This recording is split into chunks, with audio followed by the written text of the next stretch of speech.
Welcome, and we hope you're having a good weekend. I'm Tanya O'Rourke. During this half hour, we'll take a look at some of the most impactful stories WCPO 9 News covered for you this week. There were a lot of tears inside here today. The sheriff cried as he begged the judge for leniency. His supporters cried while describing his work as sheriff. And his wife and children cried when they found out that he would be spending time in prison.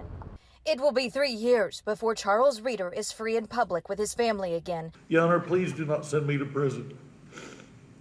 I have roamed, but I'm not ruined. I still have a lot of good left in me. Reeder became sheriff in Pike County, Ohio in 2015. In 2019, a grand jury indicted him on more than a dozen charges related to corruption, such as stealing money from drug bust and allowing his daughter to drive impounded cars. By 2020, he pleaded guilty to 5 of the charges, and today, Judge Patricia Cosgrove sentenced him for that. Why did you take the money? Reeder says he did it to fund charitable projects and says he paid it all back. I took the money, and mind you, this does not excuse it, but from drug dealers that took it from parents of very poor people in this county. Supporters told the judge job stress contributed to the scandal, mentioning the 2016 Pike County massacre that gained international spotlight. There's no greater man than Charlie Reeder. The judge sentenced Reeder to 6 years in prison for 2 counts of theft and 2 counts of tampering with evidence. She sentenced him to 6 months in the Summit County Jail for the conflict of interest charge. The judge is allowing him to serve some of those sentences at the same time, so he will serve a total of 3 years. And we have to conduct ourselves with integrity so that everyone trusts us. Reeder's son tried to hug him one last time before leaving. That's not typically allowed, so Reeder backed away. Deputies did not cuff Reeder in the courtroom, but they did before leading him outside to go to jail. It cannot be underestimated the damage that you have caused to the citizens of Pike County, to law enforcement who every day get up, face the same sort of stresses that you do. They go home at night, they get up in the morning, their family, they don't know if they're going to come home. The sacrifices that these men and women make, I think you made a mockery of them. Our team has investigated this case extensively, and you can find all of those reports connected to this story on our website, WCPO.com. Reporting in Pike County, Ohio, Courtney Francisco, WCPO 9 News. I'm Ariel Carbone. The city of Cincinnati will be able to use the $290 million in local stimulus money to support a laundry list of projects over the next 2 years, helping to not only bridge the budget gap, but also to support dozens of local initiatives and capital projects. This is an exciting commitment and exciting leadership by our mayor, John Cranley, to transform our city. The Ascend Cincy program, it's the latest program announced that could receive funding from the city's federal stimulus dollars. This adds energy to the ecosystem of Cincinnati. A proposed $5 million would help Black-owned businesses in Cincinnati grow and help minority business owners like Crystal Kendrick expand. These funds are going to allow local Black-owned businesses that don't have employees to one day get employees. It's just a small portion of the $290 million the city will receive. Here's a breakdown of how the city manager is proposing the money be spent. More than a third will go to the operating budget, including the budget deficit. A smaller portion will cover lost revenue due to the pandemic, and more than half would go to capital projects and city programs. The Cincinnati Recreation Commission could get $6 million for outdoor facility renovations. We spoke to Director Daniel Betts last month about the dire funding needs there. CRC is overextended. Plus, outdoor dining is slated for another $2 million. There's $5 million proposed for the Affordable Housing Trust Fund, and the arts about $12 million. Some of which will bring the Bling Festival back in 2022. It'll come back, and we will all have an opportunity to come back well past this pandemic. Altogether, helping the city survive post-pandemic. When business owners thrive, communities thrive, and neighborhoods thrive. And it's likely that some of these numbers will change as this proposal goes through the process with City Council. Now, we'll get a much more in-depth breakdown of all of the numbers for you up on our website. That's WCPO.com. Reporting from City Hall, I'm Ariel Carbone, WCPO 9 News. Hey guys, WCPO 9 News reporter Jake Ryle here. The City of Cincinnati Mayor John Cranley announces on Wednesday $12 million is going to be going from federal funds to the performing arts here in the city. And for those who work in the performing arts, they say it couldn't have come at a better time. 1, 2, 3. Inside Clifton's Cultural Arts Center, 5, 6. performers keep a beat, dancers celebrate. 6, 7, 1. And next door, artists put pen to paper, all under one roof. We actually have been on the hunt for a new site for a couple of years. Leslie Mooney, executive director for the Arts Center, knows what the new $8.5 million facility will do for the community. It'll be a boon for the neighborhood community investment. And they're getting some help. $500,000 the city is allocating from federal government funds. People who are behind the scenes and people who are on the stage performing have all, basically been out of work for over a year now. And so this will be huge for Cincinnati and for our arts community specifically. Mooney knows the pandemic has brought change. Wasn't quite the same to do a live performance without a live audience. In the shadow of Music Hall, Mayor John Cranley hits a high note. We're announcing that the arts are coming back. $6 million will support performing arts. Our city's renaissance, which is in full bloom despite the pandemic, is centered around culture. Art is the center of a good life. And at the center of that life, $1 million will go toward encouraging the arts to perform outside in safe public spaces. Well, $1 million of the federal funds that the city is set to receive will go to what is likely the city's most public art display, Blink, in 2022. Also, $1 million for both Artworks youth employment and museums across the area. Struggle to pay their rent, to pay their heat bills, to pay down their debt. It's funding that will bring the performing arts a little bit closer to its audience. Jake Ryle, WCPO 9 News. The CDC has long recommended that 6 feet is an acceptable distance, but that's been thrown out the window. Now they say 3 feet is all you need. Today was great. We had the band playing, the cheerleaders out, balloons and everything to welcome our students back. There was a celebration Monday at Norwood Middle and High School as students marched back to school for 5-day-a-week learning. The district has been in a hybrid model since August. The plexiglass around the desk, all the children, of course, are wearing their masks. And in the cafeteria, we have spread the tables out. The move back to full-time in-person learning coincided with the Centers for Disease Control and Prevention's change in operational strategy for K-12 schools. Instead of the 6 feet we're all used to, the CDC now says 3 feet apart is safe while wearing a mask. We have picnic tables outside because that's where you need the 6 foot of distance because children are taking their mask off, obviously, to eat. So you need that 6 foot perimeter around the child.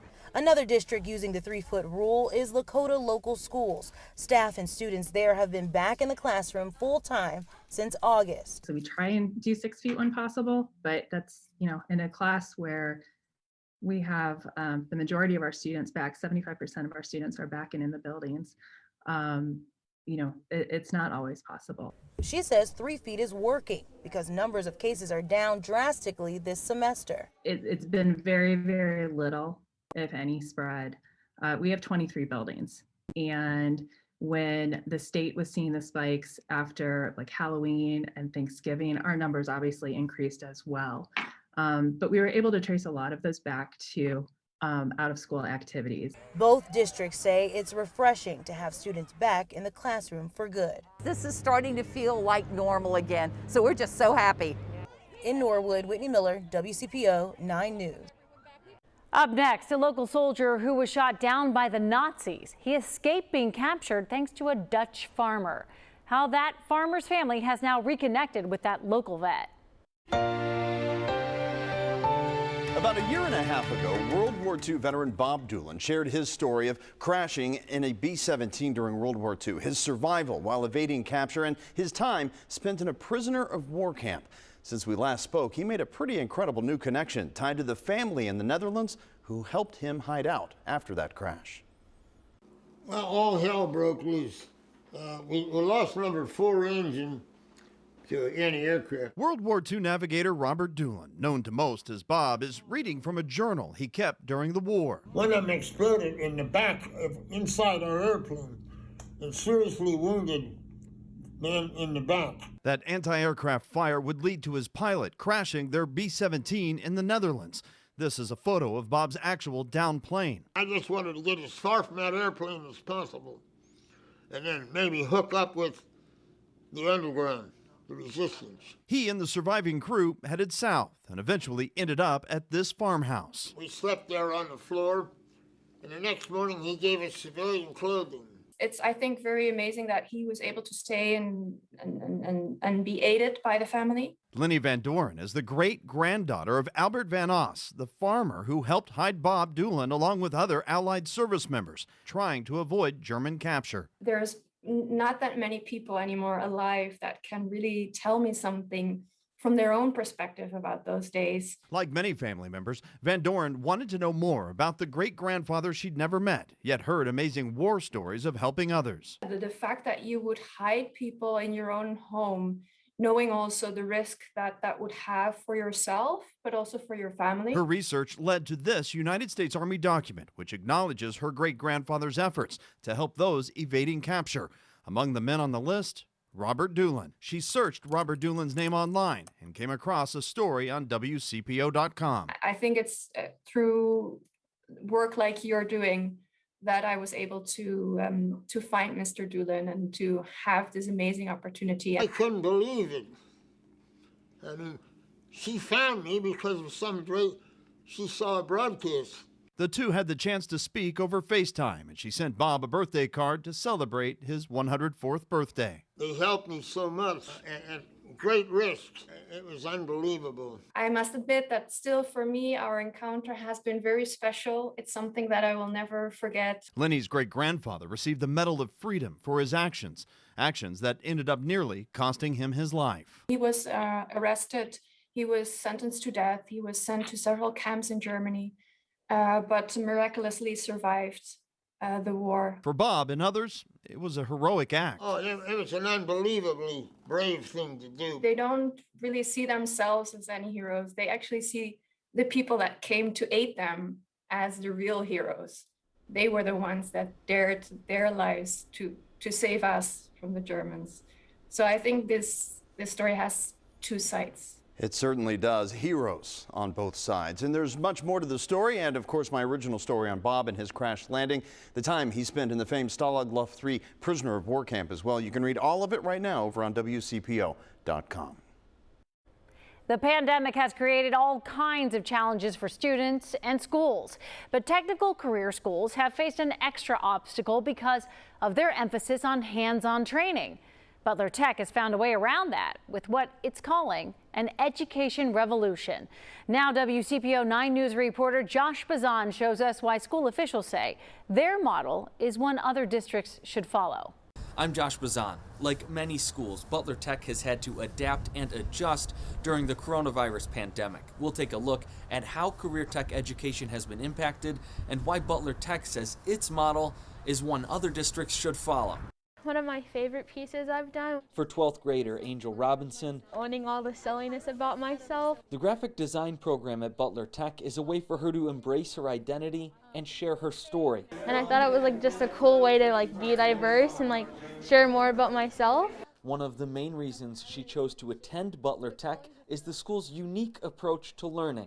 We all go to Butler Tech so we can take control of our education, so we can further ourselves in whatever we want to do. And really redefining what the educational experience is for young people versus forcing it on them, letting them give life to it and design what their own experiences are along the way. But like many schools, that learning model was turned on its head due to COVID-19. So Butler Tech turned to its teachers to find ways to provide that same kind of hands-on, student-focused education. They're making changes to their curriculum, they're making changes to how they communicate, they're making changes to physical spaces. I wish we could be in school every day, but for what it is, I do feel like they're working really efficiently to teach us this stuff. The school just released a documentary highlighting last school year. It follows 4 students, including Angel, and touches on the challenges of COVID-19.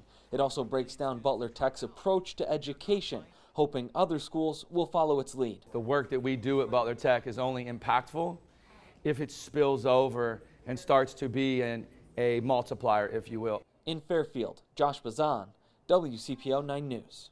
I'm Courtney Francisco. More than 1 year since the beginning of economic shutdowns in Ohio and Kentucky, residents in both states are still fighting for the unemployment benefits they earned to take care of themselves and their children. You may remember Brandon Keller. He had $141 in his bank account and a family of 5 to feed when we told you his story March 8th. Just survival. That's basically what it comes down to. The Cincinnati dad lost his catering manager job in Kentucky due to COVID-19 last March. He says Kentucky started denying his benefits in September, and he cannot get anyone on the phone to free up $14,000 in back pay. We're still stonewalling everybody out. He could not afford to file a lawsuit with an attorney, so he went through small claims court to sue the labor cabinet for $1,600, the max allowed in a small claims court. Northern Kentucky Legal Aid sometimes provides attorneys to people in his position.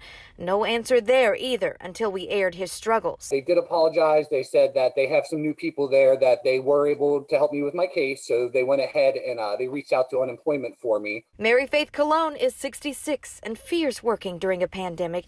She hasn't received a penny of benefits in the past 6 months. I'm okay, and with food banks and all of that, I've been able to take care of things. Since I started asking the Kentucky Labor Cabinet about her case, she's getting calls returned. I did hear back yesterday saying I'm looking into this.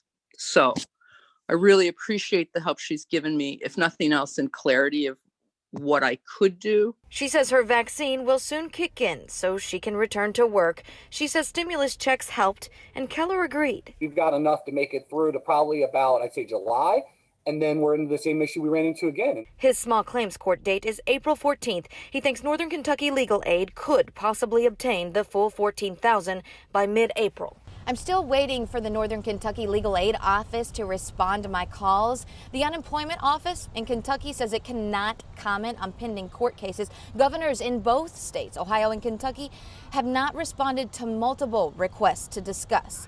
Reporting at the banks, Courtney Francisco, WCPO 9 News. Thousands of tri-staters are working from home with the pandemic shutting down their offices. But a growing number of them are asking why they still have to pay income taxes to a city they no longer work in. On this suburban street in Westchester, people who used to commute to their jobs are now working from home. Among them, Austin Herman, a data analyzer who left his downtown office in March, but he still has to pay city income tax to Cincinnati with its 1.8% tax rate. I don't vote for the city council there. I don't get the services anymore, and I still have to pay. It's real money. If you earn $60,000 a year, a 2% income tax costs you $1,200 a year to a city where you don't use any services. I mean, that's taxation without representation to me. I mean, that's an issue, right? Like, I'm surprised they can still do that. But even though you're working at a computer in your bedroom or your kitchen, cities say your employer is still located within their boundaries, and they still need your hard cash to stay solvent in these tough times. If we had this sudden loss of revenue, especially our larger communities would really see a challenge in funding police and fire, which makes up about 80% of their general operating budget. Kent Scarrett represents cities as director of Ohio's Municipal League. This is Tony. How can I help you today? He tells me if remote workers stopped paying tax, some cities would face bankruptcy, and says Ohio cities would lose $300 million a year and be forced to lay off essential workers. But Austin says there has to be a better way. We're going to have to get creative to find better ways to fund these services going forward, not just during the pandemic. Ohio and most states now have laws in place to allow cities to keep taxing you through the pandemic emergency. So for now, you have to keep paying it so you don't waste your money. I'm John Matteries, WCPO 9 News. The pandemic has been especially stressful for frontline medical workers. To show support for all they do, a few months ago, a local group used an idea that's moving across the country to show their support. This is one of Kristen Hartman's Positively Cincinnati stories that was so well baked, we wanted to pull it from the archives for you to see again.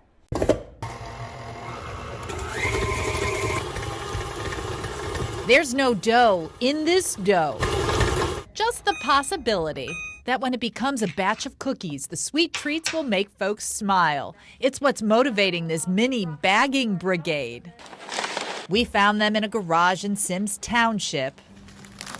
getting hundreds of cookies ready for delivery. It's actually part of a national movement. I read about Jeremy Urich and Scott McKenzie in a magazine. The Pennsylvania dads had a bake-off that turned into something they called Cookies for Caregivers. And when I read about them, I knew right away that I wanted to be a part of this and start a Cincinnati chapter. When Missy Greenberg and Bryna Miller got it going on Facebook, they never imagined they'd be starting a local cookie craze, from the classic to the fancy.